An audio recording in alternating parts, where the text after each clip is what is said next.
खुदावंद यीशु मसीह के नाम की सताइश हो, जिसके वसीले से आज हम यहाँ पर जमा हुए। ईसाया नबी का सहीफा उसका 41वां बाब 8वीं आयत से 11वीं आयत तक, 8वीं 9वीं और 10वीं आयत। पर तू ए इस्राएल मेरे बंदे, ए याकूब जिसको मैंने पसंद किया, जो मेरे दोस्त इब्राहिम की नस्ल से है, तू जिसको मैंने ज़मीन की इंतहा से बुलाया और उसके सिवानों से तलब किया और तुझको कहा कि तू मेरा बंदा है, मैंने तुझको पसंद किया और तुझे रद्द ना किया। तू मत डर क्योंकि मैं तेरे साथ हूँ, हरासा ना हो क्योंकि मैं तेरा खुदा हूँ। मैं तुझे जोर बख्शूंगा, मैं यकीनन तेरी मदद करूंगा और मैं अपनी सदाकत के हाथ से तुझे संभाल लूंगा। आमीन।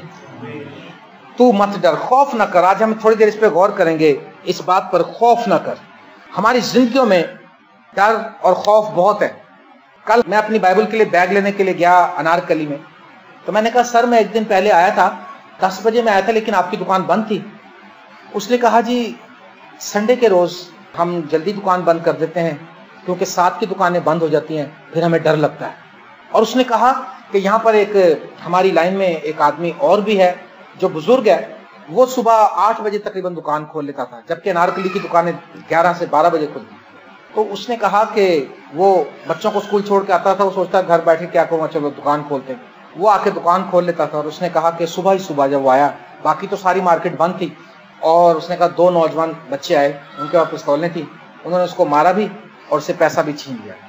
तो मैंने उससे कहा जी भाई कोई अगर लोग ना भी हो तो डर लगता है। उसने कहा लोग ना भी हो तो भी डर लगता है, लोग ज्यादा हो तो भी डर लगता है, ओवर क्राउड हो जाए, ज्यादा रश हो जाए तो भी खौफ आता है, डर लगता है, और अगर ना हो तो भी डर लगता है। तो मैं ये बताना चाह रहा हूँ कि आज हर शख्स को किसी ना किसी बात से जरूर ही डर लगता है और खौफ की जिंदगी बसर कर रहे हैं, जबकि हम खुदावंद यीशु मसीह के कहलाते हैं।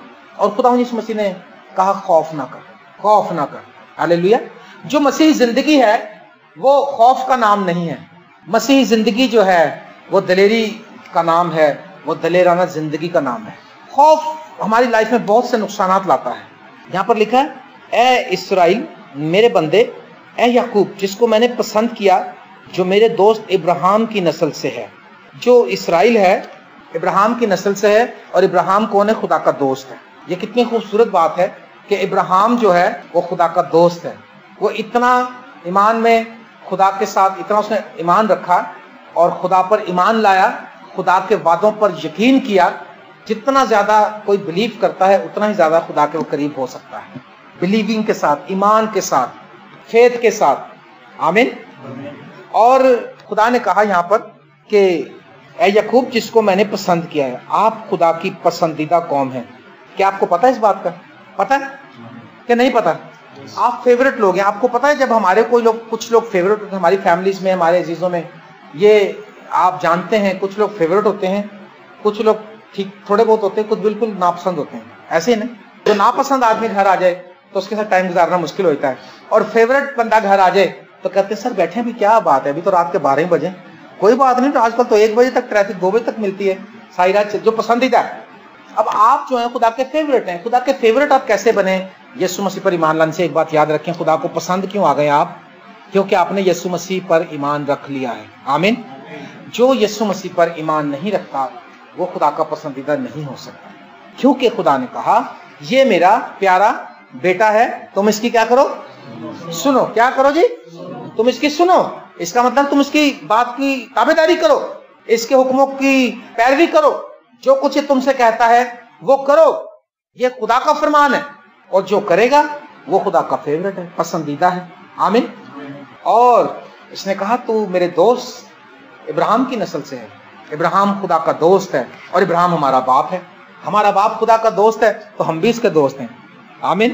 बशर्ते के हम यीशु मसीह पर ईमान रखते हैं। यीशु मसीह पर ईमान रखने का मतलब ये नहीं कि हर सुबह एक लंबी फरिश्त अपनी परेशानियों की देखी और कहा यार हमारा कुछ नहीं हो सकता, हमारे लगता काम नहीं सीधे होंगे, कभी भी हमारे हालात नहीं बदलेंगे। ये बात हम पिछले 20 सालों से लोगों को प्रीच कर रहे हैं। अपने सोचने का, अपने बोलने का अंदाज बदल लें। अपने सोचने का, अपने बोलने का अंदाज बदल लें। अभी मैं पास्टर नूर फजल का एक इंटरव्यू देख रहा था जो मैरिलिन हिकी ने इंटरव्यू लिया। क्या ये छोटी बात है? मेरलिन हिकी एक दुनिया की बड़ी रिवाइवलिस्ट है इस वक्त, पूरी दुनिया में उसने हिला के रख दिया उस औरत ने। और उसने अनवर फजल को अपने चर्च में, अपने स्टूडियो में बुलाया ताकि उसका इंटरव्यू रिकॉर्ड कर सके। क्या वो कभी ऐसी कोई कह सकता था, जब वो बाहर कॉलोनी में फिरता था अपना आम इंसान की शक्ल में जब फिर रहा था, वो कोई कह सकता था, या वो किसी को कह सकता था कि लो जी एक दिन आएगा, देखना मेरे बेनिहिम भी मुझे बुलाएगा इंटरव्यू के लिए, मेरलिन हिकी भी बुलाएगी और वगैरह वगैरह ऐसी बातें, और मैं जॉर्ज बुश को जाकर मिलकर आऊंगा। कर सकता, कोई ऐसी बात कर सकता था? लेकिन ये बात मैं आपको बता दूं, खुदा सब कुछ कर सकता है। जब आप खुदा पे ईमान रखते हैं तो आपने ये बात कहनी है कि yes God can do everything, खुदा सब कुछ कर सकता है। जहां आपने ये कहा ना कि बस ये लगता नहीं है कि वहीं काम खराब हो जाएगा। अभी एक मुझे 2 दिन हुए एक बहन का फोन आया, उनकी बेटी का कोई डिलीवरी का केस था और उन्होंने डॉक्टर ने बड़ी कॉम्प्लिकेशन रहे, कहा जल्दी हमें इसको इमरजेंसी में ऑपरेशन करना है और ये हो सकता है या बच्चा मर जाएगा या माँ मर जाएगी। और वो जो सारा का सारा घराना था वो अपसेट डाउन हो गया और कोई इधर फोन कर रहा है, कोई इधर फोन कर रहा है। एक ने मुझे भी फोन कर दिया, मैंने उसके लिए दुआ की, मैंने कहा अभी नॉर्मल डिलीवरी हो जाएगी, आप फिक्र ना करें। उसने कहा अच्छा। उन्होंने लड़की की माँ से मेरी बात करी, कहने लगी पादरी साहब बड़ी परेशानी है। मैंने कहा एक मिनट, हम यीशु मसीह के मानने वाले लोग हैं और हम खुदा पर बिलीव करते हैं, तो मैंने कहा कि अभी मैं दुआ करूंगा और ये डिलीवरी भी नॉर्मल हो जाएगी और कोई खतरा भी नहीं होगा, कोई परेशानी भी नहीं होगी। कहती नहीं होगी तो वो ऑपरेशन से ही, और यही वो मार खा गया। काश ये कहती हाँ पादरी साहब खुदा कर सकता है। तो उन्होंने आज मुझे फोन किया, उन्होंने कहा जी हुआ तो ऑपरेशन ही है लेकिन बाकी की जो नेगेटिव रिपोर्टें थी वो सारी ठीक रही, वो कोई खराबी नहीं। मैंने कहा ऑपरेशन भी नहीं होना था अगर वो थोड़ा सा यहाँ पर भी खुदा को मौका देती काम करने का। उसने मेरी बात सुनने की कोशिश की, उसने कहा नहीं जी नहीं, होगा operation he. Oh my God. तो फिर लिखा जिंदगी और मौत जुबान के काबू में है। जैसा हाँ उसने कलाम किया वैसे अगर वो कहती यस पास्टर जी खुदा ये मौजज़ा कर सकता है, और ऐसा हो जाना था। आमीन। ऐसे सैकड़ों बार हमारे हुआ कि हम हॉस्पिटल में गए और डॉक्टर ने ऑपरेशन बताया और हालात बदल गए और कईयों को तो ऑपरेशन थिएटर में ले जाके बाहर ले आने, कहा जी बीमारी कोई नहीं, इसको उनकी मशीन के अंदर जाकर ठीक बोलने लग गई। वजह क्या है? हम खुदा पर ईमान जब रखते हैं, हम खुदा के पसंदीदा लोग हैं, तो खुदा अपने पसंदीदा लोगों की केयर करता। आप फिक्र ना करें इस बात से, सिर्फ आपने इत्काद रखना, खौफ नहीं करना। कईयों को बीमारी का खौफ है, कईयों को गुर्बत का खौफ है, कईयों को मीटर का खौफ, बिजली का मीटर ही देखने से बाहर निकल के मैंने आज तक नहीं देखा। वो फोटो से आती, वो तो नजर भी नहीं आती। मुझे कहते हैं वो, मैं अगर छोड़ो परे, हमने नहीं देखना। अगर मैं देखूंगा तो मेरा दिल ऊपर नीचे होगा, क्या फायदा है ईमान को खो बैठे, वैसी चीज नहीं देखूं, मैं स्लीप को देखता रहता हूँ। आएगा बिल आन दो, इधर ही से आना, खुदा पूरे कर देगा और खुदा कर देता है। आमीन। अगर आप खुदा पर भरोसा रखते हैं, ईमान रखते हैं, आपको बस मैं ये बताना चाहता हूं अपनी जिंदगी से खौफ को दूर कर दें। आप खुदा के पसंदीदा लोग हैं। आप इसराइल की नस्ल से हैं, इसराइल इब्राहिम की नस्ल से है, इब्राहिम ईमानदारों का बाप है, इसराइल खुदा का शहजादा है, हम भी खुदा के शहजादे हैं।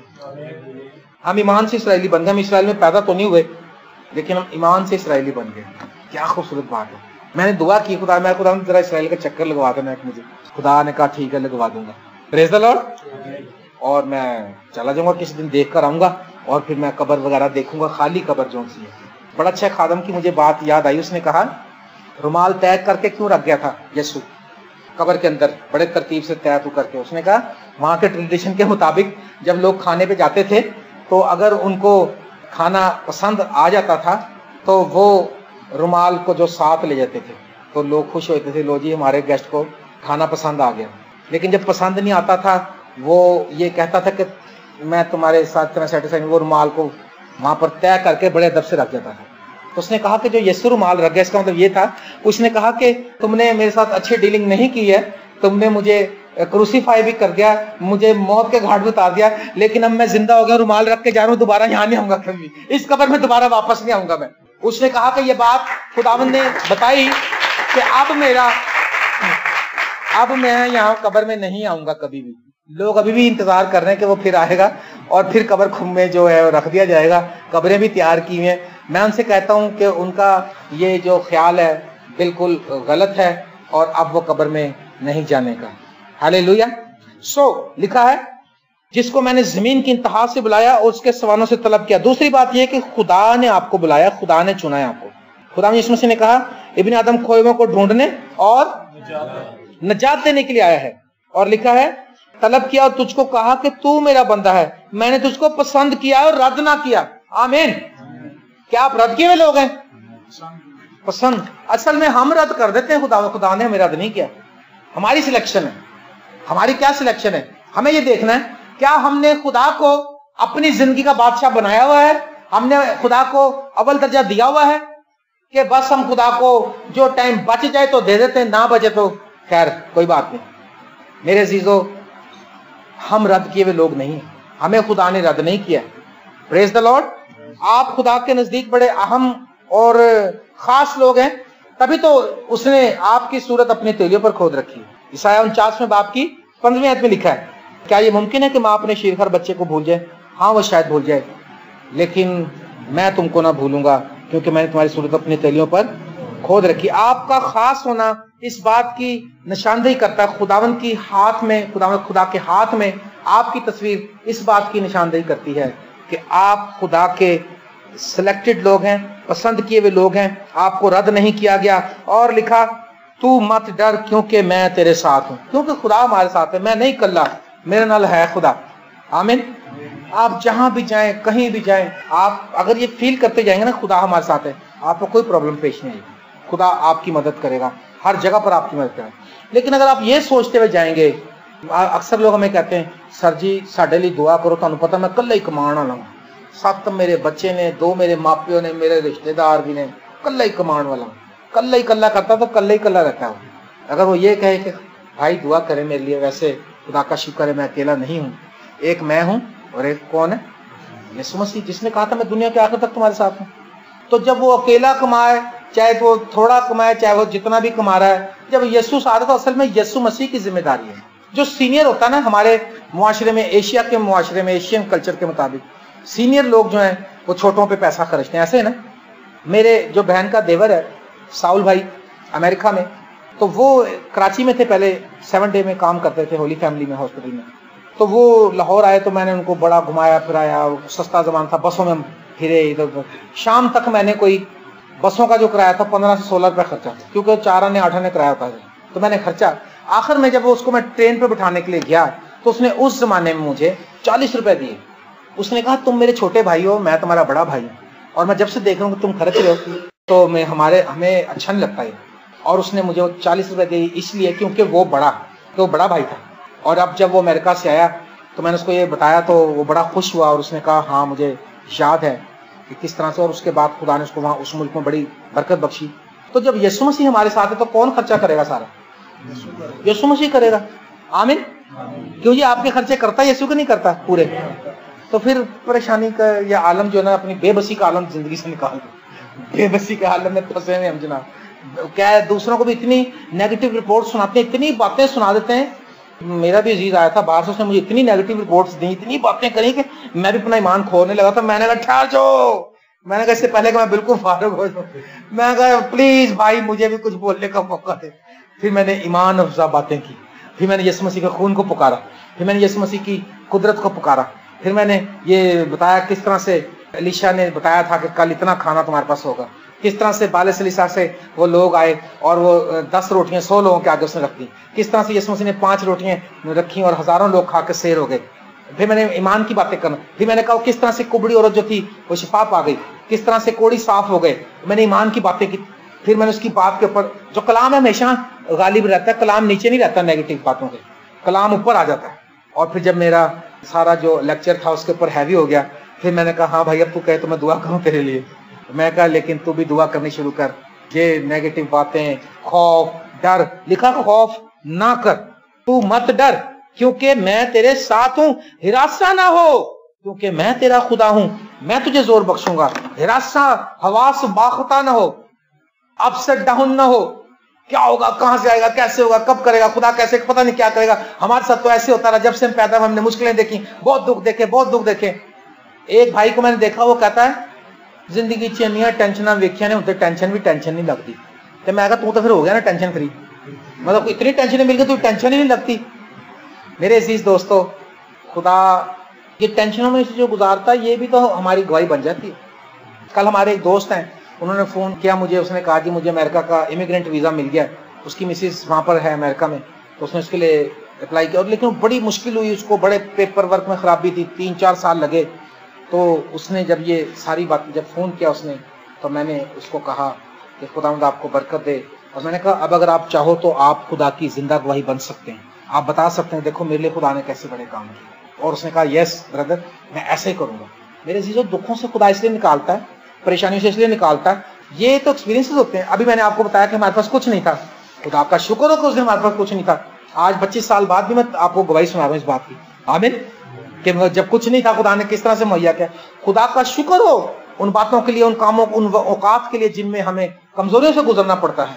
खुदा की तारीफ करें उन बातों के लिए। खुदा का शुक्र हो कि अय्यूब के साथ ऐसा हालात पेश आए जो आज हजारों साल बाद भी हम दिलेरी के साथ बड़े से बड़े दुखी इंसान को भी उसका जब पर्चा दिखाते हैं तो अय्यूब का दुख ऊपर लगता है हमारे को, लेकिन वो हमारे लिए एक गवाही बन गई हमारी। इसलिए लिखा हरासा ना हो, मत डर, क्योंकि मैं तेरे साथ हूं, मैं तेरा खुदा हूं, मैं तुझे जोर बख्शूंगा। क्या बख्शूंगा? कमजोर कहे कि मैं, ये नहीं कहना कि मैं बड़ा कमजोर हूं। अल्फाज लिखा के लफ्ज मार डालते हैं, रूह जिंदा करते हैं। आपने वो अल्फाज कहने हैं जो खुदा ने हमें दिए। जब तक ये दुनिया के बड़े तरक्की याफ्ता जो खादम है, जो बड़े लेवल पे काम कर रहे हैं आज, उनका निचोड़ इस बात पे है कि सबसे पहले अपनी जुबान को ठीक करें। और जब मैंने बताया कि उस औरत ने कहा नहीं दुआ कर दो, भाई तो दुआ करवाने की क्या जरूरत है, ऑपरेशन होना है तो होने दे, ऑपरेशन तो कर ही देंगे वो।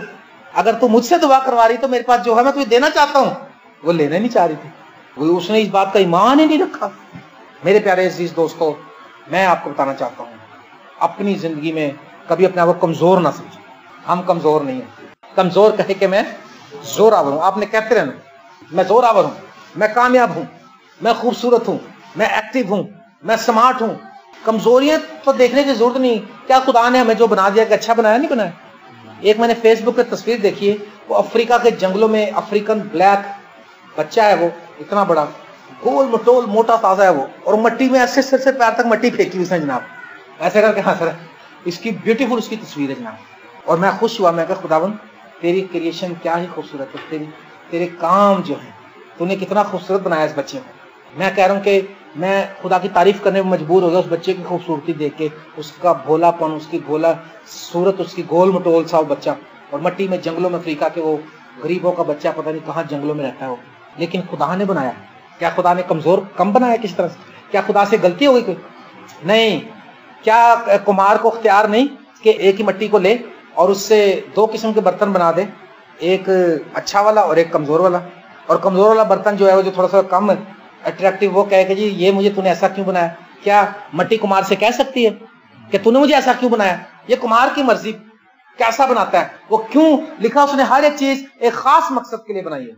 उसने लंबे लोग बनाए खास मकसद के लिए। हमारी मिनिस्ट्री में शहजाद भाई सबसे लंबा है, तो ये बहुत अच्छे काम कर लेना, हम कहते हैं भाई पकड़ना जरा इसको। कई उसने छोटे लोग बनाए, छोटे लोग बड़े काम आते हैं, झुक के हर चीज उठा लेते हैं, कद के छोटे जो हैं। कई उसने पतले बनाए, कोई मोटे बनाए, कोई पढ़े लिखे हैं, कुछ कम पढ़े लिखे हैं, कुछ सांवले हैं, कुछ गोरे हैं, लेकिन सारे ब्यूटीफुल हैं। ये सारे मिलकर खूबसूरत तस्वीर है। हालेलुया। ये सारे मिलकर एक खूबसूरत तस्वीर है। लेकिन आप याद रखें, आप कहीं से भी कमजोर नहीं है, आप हर एरिया में जोरावर हैं, क्योंकि आप ये खुदा के पसंदीदा लोग हैं। अभी हमने बताया आपको, अभी हमने कलाम में से पढ़ा, और खुदा ने बुलाया हमको, इनविटेशन हमें दिया, हमने कबूल किया। जो नहीं कबूल करता उसका तो हाल नहीं ना फिर बचने वाला। जिसको इनविटेशन मिला और उसने कबूल किया वो नजात पाएगा। हालेलुया। हम जोरावर हैं। एक तो हम अपने आप को कमजोर कहते हैं, दूसरा हम हर बात से डर जाते हैं। जब हम डरते हैं, खौफ करते हैं, इसीलिए हम मार खाते रहते हैं। खौफ है जिंदगी में, खौफ है, लेकिन आप उसको झिड़क सकते हैं। खौफ, एक दिन मैं रात दुआ कर रहा था इस कमरे में, तो ऐसे मेरे पास खौफ की फिजा आ गई। मैं समझ गया कि कुछ ऐसा लगता है कि तो शैतान मुझे चाह रहा है कि ये डरे और उठ जाए, दुआ ना करे। और मैंने कहा खुदा इस खौफ को मैं झिड़कता हूँ। खुदा मैंने जैसे मैं खुदा की तारीफ करना शुरू की, मेरा दिल खुशी और शादमानी से भर गया। पेशावर में हम एक जगह गए इबादत करने के लिए, मैं और भाई विलियम, पास्टर विलियम। तो उस जगह का नाम था काली बाड़ी, काली देवी का वहाँ मंदिर था बड़ा। उस मंदिर के साथ ही एक घर था जहाँ पर हमें वहाँ का होटल का रिसेप्शनिस्ट था। उसको जो पता लगा कि खादम है, तो उसने कहा सर अगर आज आपके पास टाइम है, हमें जिन लोगों के पास हमने जानता हूँ मिले नहीं उस दिन खुदा की तरफ से उसका इंतजाम था। उसने कहा सर अगर आपके पास टाइम है तो हमारे घर चलें। तो उसने कहा वहाँ पर 95% लोग जो हैं वो हिंदू हैं, और काली देवी का मंदिर है और सारा इलाका जो सा उसकी पैरवी करता है। और मैं विलियम भाई ने कहा उस्ताद जरा ठीक ठाक होकर चलना यहाँ से। उसने कहा ठीक है, दुआ की हमने। लेकिन हमने जैसे ही दुआ की हम जोश और खुशी से भर गए। और जैसे हम उस इलाके में उतरे जाकर टैक्सी से, जैसे हम उतरे तो एक ये एक्सपीरियंस आज भी मुझे याद है। मुझे और विलियम भाई को ऐसे महसूस होने लगा कि हमारी कमीजों के अंदर से कोई चीज़ हमें लिपट गई यार, और ऐसे लग रहा था कि अब जैसे खुदा ने पूरे तौर से अपने हाथों से संभाल लिया। मैंने कहा विलियम भाई क्या आप ही ऐसा महसूस कर रहे हैं? कह रहा हाँ यार ये मुझे भी कुछ हो रहा है ऐसा, और दिल कर रहा हम हंसें और जंप मारें और खुशी से भर जाएं। मैं कहा हाँ ऐसे लग रहा है। और जैसे हम उनके घर गए हमने जाते के साथ दुआएं शुरू करी उनके लिए, नबूवतें शुरू हुई उनके लिए। उनकी जनाब खुदा ने उनकी कितनी बातें सीधी कर दी। और जो रिसेप्शनिस्ट ले गया था उसको खुदा ने मेरे वसीले से कलाम किया। उसने कहा बेटे ठीक 3 महीने के बाद तेरी तनख्वाह जो तीसरे महीने 3 गुना बढ़ जाएगी, तेरे को एक ऐसी जॉब मिलेगी तेरी तनख्वाह 3 गुना बढ़ जाएगी। और ठीक तीसरे महीने उसने मुझे फ़ोन किया। उसने कहा भाई साहब वो 3 महीने के बाद मुझे एक और होटल में जॉब मिल गई, उधर मेरी 6,000 थी, इधर मेरी 18,000 रुपये तनख्वाह लग गई। हालेलुया। खुदा जो है जो हम अगर खौफ करते हैं कहते हो नहीं उथे काली ना मंदिर है रहन दे भाइया उथे काली ना पै जाए सानू किते। हमने कहा तो कोई मसला नहीं। हम जब खड़े हुए खुदा ने कहा खौफ ना कर क्योंकि मैं तेरे साथ हूँ। हमने कलाम को अप्लाई किया, हमने कहा खुदा हमारे साथ है। Praise the Lord. और हम जब उस ईमान में और इस खुशी के साथ इस इत्मीनान के साथ आगे बढ़े तो खुदा ने हमको बरकत बख्शी। खौफ अपनी जिंदगी से दूर करें, खौफ ना कर। खौफ अगर आपको आता है तो इसके लिए दुआ करेगा आपकी जिंदगी से खौफ निकले। क्योंकि खौफ जिस शख्स की जिंदगी में है वो यीशु में तरक्की नहीं कर सकता कम से कम, क्योंकि खौफ यीशु से दूर कर देता है। जब यीशु मसीह ने उन बदरूहों को निकाला था, 2000 सूर थे जो डूब के मर गए, एक शख्स में से बदरूहों को निकाला जो कब्रों में रहता था, तो लिखा वहां लोगों पर खौफ छा गया। उन्होंने कहा साहिब हमारे गांव में आप ना है, हमारी सरहदों से बाहर चले जाए। खुदा ने यीशु मसीह को अंदर नहीं आने दिया। तो मैं लोगों से बताता हूँ खौफ की वजह से यीशु मसीह अंदर नहीं आ सके। अगर यीशु मसीह अंदर आ जाते तो और कितने अंधे ठीक हो जाते, मुर्दे भी जिंदा हो जाते, लंगड़े भी ठीक हो जाते, कोढ़ी भी पाक होते। एक खौफ की वजह से सैकड़ों हजारों मौजज़े रुक गए। खौफ की वजह से प्यारे बहनों और भाइयों खौफ को अपनी जिंदगी दूर करें। ठीक है। कौन कौन खौफ रखता है? अब तो कोई भी नहीं होगा खौफ। अच्छा है कोई बात नहीं, चला जाएगा। खौफ होता है। मिसाल के तौर पर मैं आपको बताता हूँ, एक दौर में मेरे पर क्रेडिट कार्डों का कर्जा चढ़ गया। मुझे वो खौफ रहता था कि खुदावंद अगर किस्त मिस हो गई तो वो तो घर पहुंच जाते हैं, खुदावंद अगर वो मिस हो गई तो 500 रुपये पर फाइन हो जाएगा। लेकिन मैंने फिर वहां पर ये वाला स्टाइल अपनाया था। मैंने कहा मैं इन क्रेडिट कार्डों को भी यीशु के फोन पे छुपा और ये कर्जे जो है बैंक के, और मैं कहा खुदावंद मैं नेट पे जिंदा रहना चाहता हूँ। मैं आपको मशवरा देता हूँ अगर आप क्रेडिट कार्ड यूज करते हैं आप क्रेडिट कार्ड को बैग में रख दें, आप कहें खुदावंद मैं नेट पे जिंदा रहना चाहता हूँ, देखें खुदा आपकी मदद करेगा।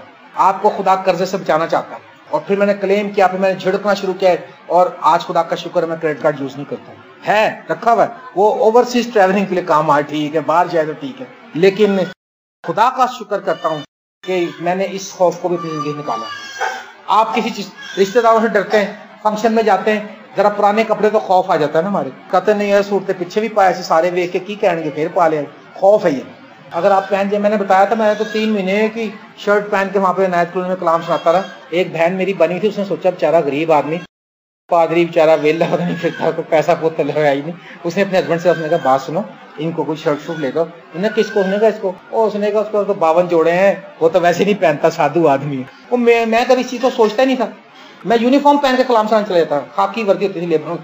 शाम को वहां से निकलना, सीधा साइकिल भगा रहे और चले जाना, और जाकर धड़ाधड़ मौज से हो रहे सब कुछ। काम तो खुदा कर रहा है, कपड़ों से थोड़ी करेगा काम।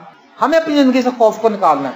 अब खौफ की इकसाम आप समझ क्या क्या हो सकते हैं? आप समझ सकते हैं ग्रोसरी ना आने का खौफ है, मालिक मकान के किराया बढ़ाने का खौफ है, और बिजली का बिल आ गया, बिल कैसे करना है इसका खौफ है, बच्चों की फीस कहाँ से आएगी इसका खौफ है, और कर्ज खा है तंग ना करे इसका खौफ। बहुत से खौफ है। इन सारे खतरों को, खौफ जितने भी खौफ की बदरूबन को झिड़क दें, डांट दें, उनसे कहें हम नहीं खौफ खाने के, क्योंकि इसराइल का खुदा हमारे साथ है। और जब इसराइल का खुदा हमारे साथ है तो हम बढ़ते जाएंगे। और क्या लिखा? हिरासा ना हो क्योंकि मैं तेरा खुदा हूं, मैं तुझे जोर बख्शूंगा। जब खुदा का रूह नाजिल होता है तो लिखा तुम क्या पाओगे? कुव्वत पाओगे। वो कैसा जोर बख्शेगा? जोर का मतलब ये है कि आपके अंदर ऐसी कुव्वत और ऐसी कुदरत और ऐसी सपोर्ट आएगी जो आपको खुदा के काम करने के लिए मदद देगी, खुदा की हुजूरी में बैठने की मदद देगी, दुआ करने में मदद देगी, कलाम पढ़ने में मदद देगी, दूसरों पर रहम करने में मदद देगी, दूसरों को माफ करने में खुदा की कुव्वत आपको मदद देगी। ये वाला जोर मिलेगा। वरना हम माफ नहीं करते, 20-20 साल नहीं माफ करते लोग, पता है ना, दिल से नफरत जाती नहीं। जरा मेहनत की ना इनू लग पता जाएगा, इनू भी रब देखिए इसी तरह फसाएगा। लेकिन मसीह की जिंदगी, हमारे दोस्त हैं अख्तर जॉन जिसका मैं बता रहा हूँ अमेरिका में, उसके किसी भाई से बड़े इख्तलाफात थे और उन्होंने मुझे कल फ़ोन करके बताया कि वो भाई भी अमेरिका में पहुंचा जब, तो उनकी बेटियों ने उनसे कहा कि डैडी जी हम खुदावंद यीशु मसीह के बिलीवर हैं। अगर अंकल ने हमारे ये ऐसी बातें भी कहीं और झगड़ा है हमारा और वो में उसने सब जगह पे गलत हमारे बातें की हैं, इसके बावजूद हम उसको माफ़ करते हैं क्योंकि हम मसीह की तालीम है उस पर अमल करते हैं। और उन्होंने कहा जी कल हम उसको लेने जाएंगे, उसको खुद घर लेकर आएंगे, अपनी गाड़ी में लेने जाएंगे उसको। वो शख्स जिसने उनको तंग किया, जिससे वो नाराज थे, क्योंकि उन्होंने कहा हम यीशु मसीह के लोग हैं, ये क्योंकि वो दुआ करने वाले लोग हैं, क्योंकि खुदा के साथ चलने लोग हैं, इसलिए खुदा उनको कुव्वत देता है अच्छे काम करने की। हालेलुया। मैं तुझे जोर बख्शूंगा, और लिखा मैं यकीनन तेरी मदद करूंगा और मैं अपनी सदाकत के हाथ से तुझे संभालूंगा। मैं यकीनन तेरी मदद करूंगा। आप कदम कदम पे उससे मदद मांगे। आप मदद मांगेंगे नहीं तो कैसे करेगा मदद? आप कहें खुदावंद मुझे तेरी मदद चाहिए। दुआ में बैठकर दुआ करने के लिए सबसे बड़ी बात जो है ना, दुआ में नहीं बैठे। सबसे बड़ी रुकावट जो आज हमारी लाइफ में ब्लेसिंग जो रुकती है वो दुआ। जब दुआ करते हैं तो काम शुरू होता है आगे से। जो सप्लाई है दुआ के थ्रू आती, दुआ हम करते नहीं, तो ये बगैर पाक रूह की मदद के हो नहीं सकती। आप कहें खुदावंद मैं दुआ करना चाहता हूँ पर मेरी मदद फरमा। ऐ खुदावंद मैं सच्चाई से चलना चाहता हूँ पर मेरी मदद कर। ऐ खुदावंद मैं पेपर देना चाहता हूँ लेकिन मेरी मदद कर। खुदा करे मैं तेरी मदद करूंगा, मैं तेरी मदद करूंगा तो खुदा करेगा। आमीन। अपनी जिंदगी से खौफ को निकालें, अपनी जिंदगी से नेगेटिव बातें करने को छोड़ दें, अपनी जिंदगी में अपने आप को कमजोर कहना छोड़ दें, अपने आप को बुरा कहना छोड़ दें। हम बुरे नहीं हैं, हम गुनाहगार नहीं हैं, हमारे गुनाह यीशु मसीह ने उठा लिए हैं, हम खुदा के पसंदीदा लोग हैं। आमीन। खुदा ने हमें बुलाया है ताकि हमारी इसके बेटे के साथ शराकत हो। हालेलुया। वो आपको जोर बख्शना चाहता है, वो आपको बढ़ाना चाहता है, ब्रोमन करना चाहता है। लेकिन अगर आप ऐसे रहेंगे तो आप कुछ भी नहीं कर पाएंगे। खुदा से मदद मांगे, खौफ को दूर करें, और आपकी लाइफ में खौफ है आप दुआ करें कि खुदा मुझे खौफ में जिंदगी से निकाल। मैं इतना खौफ करने वाला शख्स था और मैं इतना दिल पे हर बात को लगा लेता था कि मेरे दिल से जाती थी बात, मैं बीमार हो जाता था। फिर मैंने देखा कि नहीं यार ये कैफियत को खराब करने की बात है, ये अपने आप को बीमार करना और डाउन करने का मामला हो जाएगा। फिर मैंने दुआ करनी शुरू, मैं खुदा ये सारी कमजोरियां मुझसे दूर कर। और फिर मेरी जिंदगी से खौफ भी जाता रहा, फिक्र भी जाते रहे। फिक्र नहीं करता क्योंकि कल हम लेकर किसी, तुम फिक्र क्या कर सकते हो? कुछ कर सकते हैं फिक्र करके? फिक्र करके ब्लड प्रेशर कर सकते हैं, वैसे अपने आप को शुगर कर सकते हैं। फिक्र करने से बाल जल्दी सफेद हो जाते हैं, फिक्र करने से झुर्रियां पड़ जाती हैं। लेकिन अगर आप खुदा पर अपनी सारी बातें डाल दें और सिर्फ दुआ करते हैं, दुआ में टाइम गुजारें, दुआ में टाइम गुजारें, ये मैं आपको मशवरा देता हूँ। जरूर खुदा की जरूर बैठें, फिर आप मजबूत होते जाएंगे, बढ़ते जाएंगे। लिखा है जहां से मैंने शुरू किया था 8वें आयत में, ए इस्राएल मेरे बंदे, ए याकूब जिसको मैंने पसंद किया, जो मेरे दोस्त इब्राहिम की नस्ल से है, तो जिसको मैंने जमीन की इंतहा से बुलाया और उसके सवानों से तलब किया और तुझको कहा तू मेरा बंदा है, मैंने तुझको पसंद किया है। हालेलुया। आप पसंदीदा लोग हैं और तुझे रद्द ना किया। आमीन। रद्द नहीं किया खुदा ने, याद रखना, छोड़ा नहीं है। लेकिन हमारी जिंदगी काम क्यों नहीं हो रहा? क्योंकि हम दुआ नहीं करते।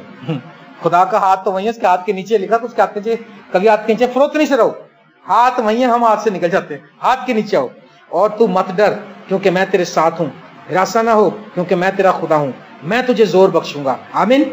मैं यकीनन तेरी मदद करूंगा और मैं अपनी सदाकत के दाहिने हाथ से तुझे संभाले रखूंगा। Praise the Lord. और वो मुझे हरी चरागाहों में बिठाता है, मुझे लीड करता है, वो मुझे फीड करता है, वो मुझे हील करता है। हालेलुया। मुझे सुकून देता है, मुझे इत्मीनान देता है, मुझे बहाल करता है, वो मुझे तरक्की देता है, मुझे खुशहाली देता है, मेरी जान को बहाल करता है, मुझे रूहुल कुदस से भरता है। आमीन। आए आज से हम इन बातों पर गौर करें कि हम बड़े स्पेशल लोग हैं। और जहां कहीं आप जाते हैं, किसी काम के लिए जाते हैं, ऑफिस में किसी से मिलना है, किसी को एप्लीकेशन देनी है, किसी हॉस्पिटल में किसी ऑफिसर से बात करनी है, कहीं भी आप जाते हैं, आप जरा बाहर खड़े के 1 मिनट को आवाज कहते हैं खुदा मैं तेरा स्पेशल बंदा हूँ, मैं तेरी स्पेशल बेटी हूँ, क्योंकि तूने मुझे रद्द नहीं किया, तूने मुझे पसंद किया। आमीन। मैं इब्राहिम का फर्जंद हूँ, मैं इसराइल का मतलब खुदा का शहजादा, खुदा मैं तेरा शहजादा, मैं तेरी शहजादी हूँ। आप ये कह के आगे जाएं और देखें सब लोग आपको मेहरबान हो जाएंगे। आप 100 बंदों में भी अंदर जाएंगे, सबसे पहले नजर उनकी आपके ऊपर ही पड़ेगी और वो आपसे कहेंगे कि आओ क्या प्रॉब्लम हमें बताओ। आमीन। मेरी दुआ है कि आप खुदा में बढ़ते जाएं और हर किस्म का खौफ और डर आपकी जिंदगी से दूर रहे। खुदा आपको बरकत दे।